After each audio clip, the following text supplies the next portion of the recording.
بسم الله الرحمن الرحيم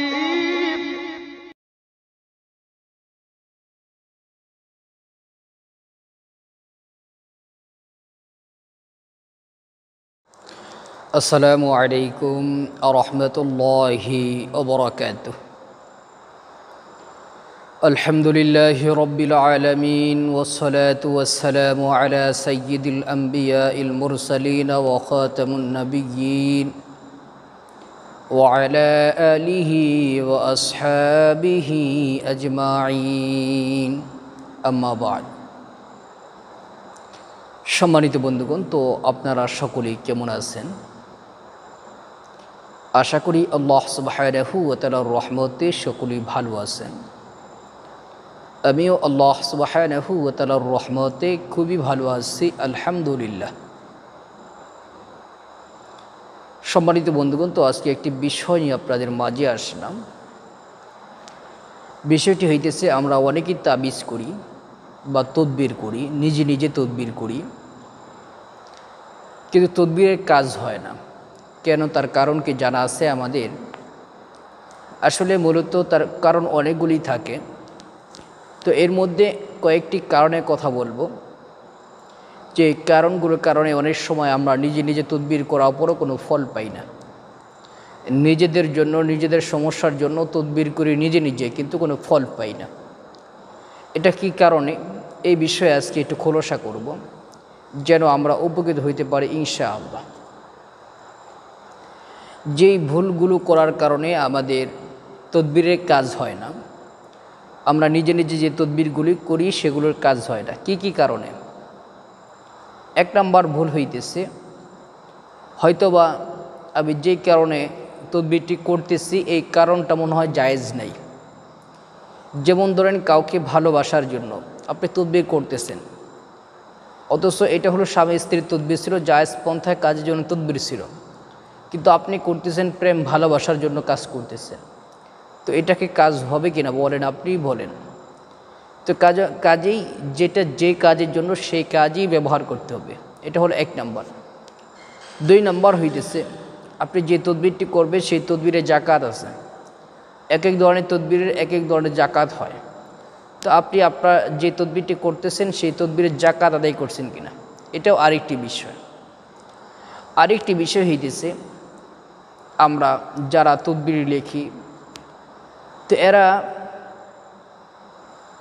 আমরা নামাজি কিনা এবং আমরা যে কোনো ধরনের নেশা থেকে মুক্ত কিনা, সিগারেট বলেন, মদ বলেন, অন্যান্য যে জিনিসগুলো আছে এই হারাম খাবার থেকে আমরা বিরত আছি কিনা। দেখা গেছে আপনি সিগারেট খান, আপনি এসে তদবির লিখতেছেন, তো এই তদবিরের মাধ্যমে কোনো উপকার পাওয়া কঠিন কারেও তো সম্ভব না। আপনি একক তো নামাজও পড়েন না, আপনি তদবির লিখতেছেন, এই তদবিরে কী ফায়দা হবে বলেন? তো কাজে যেই কথাগুলিকে বললাম, এই ভুলগুলো হওয়ার কারণেই কিন্তু আমাদের নিজে নিজে অনেক ধরনের তদবির করি আমরা, কিন্তু এগুলো কাজ হইতে চায় না। আমরা যদি নিজে নিজে যে তদবিরগুলো করা যায়, এই তদবিরগুলো নিয়ম যদি আমরা মেনে তারপরে আমরা তদবির করতে পারি, তো ইনশাআল্লাহ অবশ্যই কাজ হবে ইনশাআল্লাহ। তো আজকে আসুন, যারা তদবির করতে চান, নিজে নিজে তদবির করতে চান, তো তারা কিভাবে করলে, কিভাবে কোন তদবিরটি কিভাবে করলে আপনি সফল কাম হতে পারবেন, আপনি সফল হতে পারবেন, সেই বিষয়ে আজকে একটু আলোচনা করি। প্রথমত হলো,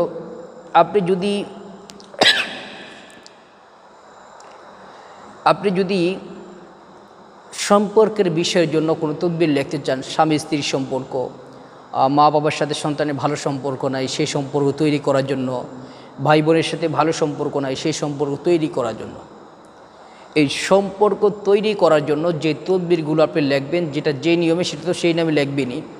আপনি কখন লিখবেন, এটা সময়েরও কিন্তু এটা প্রভাব আছে। আপনি লিখতে পারেন সোমবার দিন লিখতে পারেন, বা অন্য যে কোনো দিনও লিখতে পারেন, তাতে কোনো সমস্যা নেই, তদবিরের ফলাফল ইনশাআল্লাহ পাইবেন। তবে সময়টি হইতেছে আসরের নামাজে পড়ে লিখলে ভালো হয়। আসরের নামাজে পড়ে মাগরিবের আগে লিখলে ভালো হয়। তো আপনি আসরের নামাজে পড়ে লিখতে পারেন, এটা হলো একটা বিষয়। মনে রাখবেন, সম্পর্কের বিষয়ের জন্য যে কোনো তদবির যদি করতে চান, তো আপনি আসরের নামাজে পড়ে লিখবেন, মাগরিবের নামাজের আগে লিখবেন। অর্থাৎ আসর থেকে মাগরিব পর্যন্ত সময়, এর মধ্যে আপনি তদবিরটি লিখবেন। এটা হলো 1 নম্বর।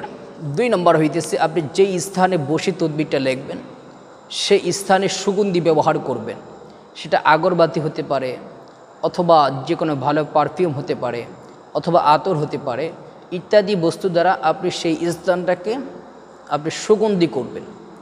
এবং যে স্থানে তদবির লিখবেন স্থানটি অবশ্যই পবিত্র থাকতে হবে।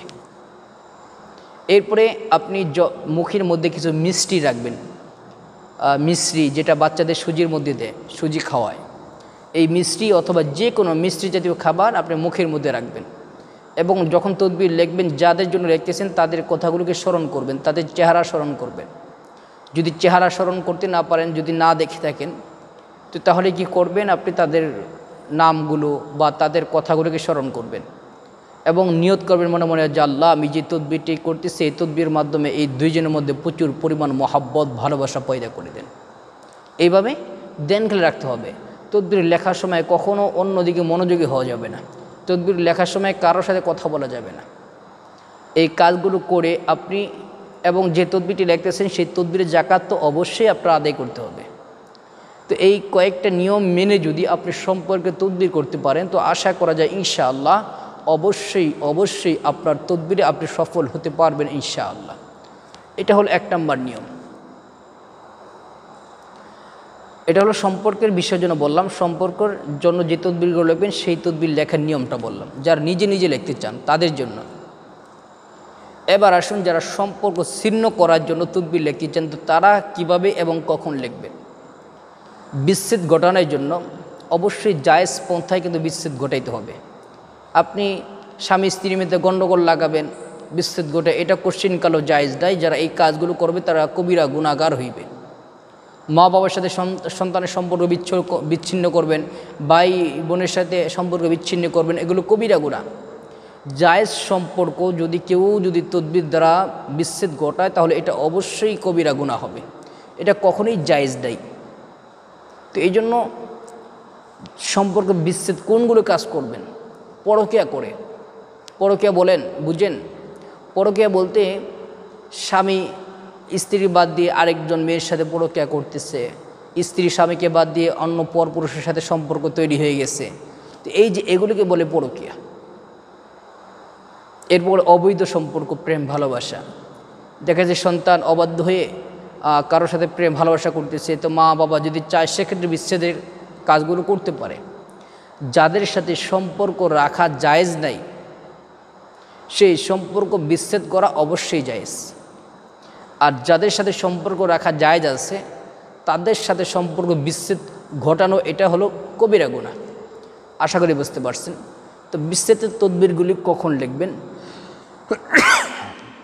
বিচ্ছেদের তদবির হইতেছে শনিবার এবং মঙ্গলবার, মনে রাখবেন। শনিবার দিন এবং মঙ্গলবার দিন দুপুরের সময়, অর্থাৎ দুপুরে যখন সূর্য মাথার উপরে থাকে, আনুমানিক ধরেন 11:30 থেকে মোটামুটি 1টা পর্যন্ত, 11:30 থেকে 1টা পর্যন্ত আনুমানিক একটা সময় ধরলেন। তো এই সময়ের ভিতরে আপনি কি করবেন? পবিত্র একটি স্থানের মধ্যে বসবেন, এই পূর্বের মতো পবিত্র স্থানে বসবেন, স্থানটা সুগন্ধিযুক্ত করবেন এবং যখন তদবির লিখবেন যাদের সাথে সম্পর্ক ছিন্ন করবেন তো তাদের কথাগুলো, তাদের ছবি, তাদের চেহারাটা মনে করার চেষ্টা করবেন এবং বলতে থাকবেন যে আল্লাহ, এই তদবির মাধ্যমে এদের মধ্যে বিচ্ছেদ ঘটিয়ে দেন। তো এটা হলো বিচ্ছেদ ঘটানোর কথা বললাম। শনিবার এবং মঙ্গলবার এই কাজগুলো করবেন। সবচেয়ে ভালো কাজ হয় বিচ্ছেদ ঘটানোর জন্য সাদা লজ্জাপতি গাছের শিকড় দিয়ে একটা তদবির আছে, সেই তদবিরটি করলে সবচেয়ে ভালো কাজ করে বিচ্ছেদের জন্য। যেটা জায়েজ সম্পর্ক না, যেটা অবৈধ সম্পর্ক, এই অবৈধ সম্পর্ক ছিন্ন করার জন্য খুব ভালো কাজ করে। এরপর আরও অনেক পাওয়ারফুল আছে, তৈরি পাতা দিয়ে ইত্যাদি ইত্যাদি, আরও অনেক পাওয়ারফুল কাজগুলো আছে। তো এটা হলো বিচ্ছেদের কথা বললাম। এবার আসুন, আমরা অনেক সময় আমাদের নিজেদের সম্মান বৃদ্ধি করার জন্য, ইজ্জত সম্মান বৃদ্ধি করার জন্য, অর্থ প্রাচুর্য বৃদ্ধি করার জন্য আমরা অনেক তদবির করি। তো এটা কখন করব? আমরা যে তদবিরগুলো করব অবশ্যই কিন্তু জাকাত আদায় করব। প্রত্যেকটা তদবির একটা জাকাত আছে, সেই জাকাতটা জেনে সেটা আদায় করব আগে। আমি শুধু নিয়ম বলে দেবো, আপনি যে কোনো তদবির করেন এই বিষয়ে। এই বিষয়ে যে তদবিরগুলো করবেন এই নিয়মে করবেন, কিন্তু যেই তদবিরটা করবেন তার জাকাত অবশ্যই আপনাকে আদায় করতে হবে। তো বলতেছিলাম যে আমাদের ইজ্জত সম্মান বৃদ্ধি করার জন্য বা শত্রু দমন করার জন্য আমরা যদি তদবির করতে চাই কখন করব। আপনি যে কোনো দিন করতে পারেন, তবে এশা নামাজে পড়ে করলে ভালো হয়। আর জুমার দিন যদি ইমাম সাহেব যখন খুতবা দিতে দাঁড়ায় তখন যদি করতে পারেন সবচেয়ে ভালো হয়, কিন্তু তখন তো দেখা গেছে মসজিদে যায় তদবির লেখা সম্ভব হয় না, তাই না? এই জন্য আপনি যে কোনো দিন এশা নামাজের পরে একই নিয়মে যে স্থানে বসবেন সেই স্থান প্রবিষ্ট থাকবে এবং সঙ্গতি ব্যবহার করবেন, তারপরে সেই স্থানে আপনি সেই তদবিরটি লিখবেন। এরপরে আমরা যারা জিনের তদবির লিখতে চাই, জিনের তদবিরগুলো যে কোনো সময় লিখতে পারেন, তবে প্রতিটা তদবির কিন্তু লেখার পূর্বে কয়েকবার ইস্তেগফার এবং দুরূদ শরীফ পাঠ করে নেবেন। সম্পর্ক তৈরি করার জন্য একই নিয়ম, বিচ্ছেদ ঘটানোর জন্য একই নিয়ম, এরপরে আপনার ইজ্জত সম্মান বৃদ্ধি করার জন্য যে তদবির একই নিয়ম। যে কোনো তদবির লিখবেন প্রথমে কয়েকবার ইস্তেগফার এবং দুরূদ শরীফ পাঠ করে নেবেন এবং অজুর সহিত লিখবেন। তদবির লেখার সময় কারোর সাথে কোনো কথা বলা যাবে না। তো জিনের তদবিরগুলো যে কোনো সময় লিখতে পারেন, তবে জিনের তদবিরগুলো লেখার সময় সবচেয়ে ভালো হয় আপনি যে তদবিরটি লিখবেন তদবিরটি লেখার উপরে বিসমিল্লাহির রহমানির রহিম লিখে নেবেন। জিনের বিষয়, জাদুর বিষয় যে তদবিরগুলো লিখবেন, এই তদবিরটা লেখার আগে বিসমিল্লাহির রহমানির রহিম লিখে নেবেন। আপনি যে তদবিরটি লিখবেন যদি ওটার মধ্যে বিসমিল্লাহির রহমানির রহিম লেখা থাকে তাহলে লেখার প্রয়োজন নাই। যদি কিছু নকশা আছে যে নকশাগুলো লেখার পূর্বে বিসমিল্লাহ লেখা থাকে না, তো আপনি লিখে নেবেন বিসমিল্লাহির রহমানির রহিম। জিনের বিষয়ে তদবিরগুলো যে কোনো সময় আপনি লিখতে পারেন, লেখে তারপর আপনি সেটা রোগীকে ব্যবহার করতে দিতে পারেন। তবে দেখবেন অনেক ক্ষেত্রে আপনার কিছু কিছু তদবির আছে যেটা নিয়ম আছে যে এটা অমুক সময় লিখতে হবে, অমুক দিন লিখতে হবে। তো যেটা যে নিয়ম সেটা তো আলাদা বলাই থাকবে, যেটার মধ্যে বলা থাকবে না সেইগুলি আমার এই নিয়ম অনুযায়ী করবেন। আশা করি আপনারা সকলেই বুঝতে পারছেন। এরপরে সবশেষে একটি কথা বলবো, যারা যত বেশি আমলদার হবেন, যত বেশি পরহেজগার হবেন, যত বেশি আল্লাহ ভক্ত হবেন, যত বেশি আল্লাহর গোলামি করতে পারবেন, তাদের তদবিরগুলো তত বেশি ফলাফল পাইবেন ইনশাআল্লাহ। এটা পরীক্ষিত।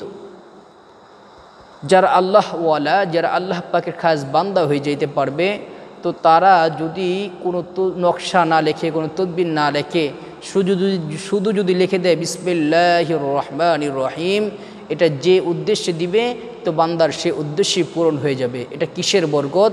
এটা হলো ওই যে আল্লাহওয়ালা, আল্লাহ পাকের সাথে গভীর সম্পর্কের একটা পাওয়ার, এটা হলো গভীর সম্পর্কের বরকত।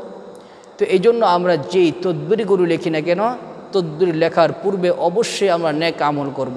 2 রাকাত নফল নামাজ পড়তে পারি, 100 বার দুরূদ শরীফ পড়তে পারি ইত্যাদি বেশি বেশি নেক আমল করে তারপর তদবির লিখব। আমরা যেই কলম দিয়ে তদবির লিখব, কয়েকবার ইস্তেগফার দুরূদ শরীফ পাঠ করে, সূরাতুল ফাতিহা পাঠ করে, সূরা ফালাক, সূরা নাস পাঠ করে সেই কলমে ফু দিয়ে তারপরে তদবির লিখব। আমরা এইভাবে তো যারা নিজে নিজে তদবির লিখতে চাই, তো তারা নিজে নিজে এইভাবে আমরা তদবির লিখতে পারি ইনশাআল্লাহ। দেখবেন এই নিয়মগুলো মেনে আপনি তদবির করে দেখেন, অবশ্যই অবশ্যই আপনি উপকৃত হইবেন ইনশাআল্লাহ। আল্লাহ সুবহানাহু ওয়া তাআলা আমাদের সকলকে মনের নেক আশা, যার যার মনের মধ্যে নেক আশা আছে, আল্লাহ তাআলা যেন আমাদের মনের নেক আশাকে কবুল করেন। আমিন। আসসালামু আলাইকুম ওয়া রাহমাতুল্লাহি ওয়া বারাকাতুহু।